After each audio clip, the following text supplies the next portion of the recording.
Hey guys, in this video I will show you how to upload email list in Freshsales CRM. Alright, so let's begin with the video. So first, go to your account.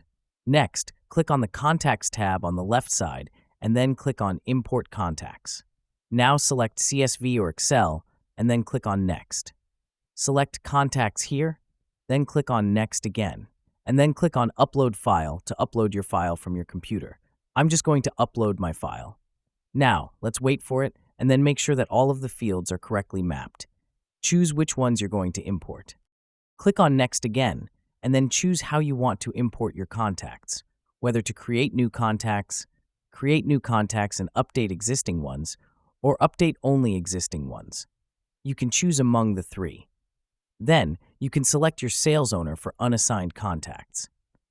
If you want to see more settings, you can click on the Settings option. Once you're done with everything, click on Import Now. Now let's just wait. As you can see, it says Success Import Initiated.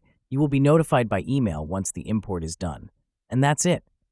So that's basically how you can upload email list in Freshsales CRM. So that's all for this video. Consider subscribing if you find it helpful, and I'll catch you in the next one. Thanks.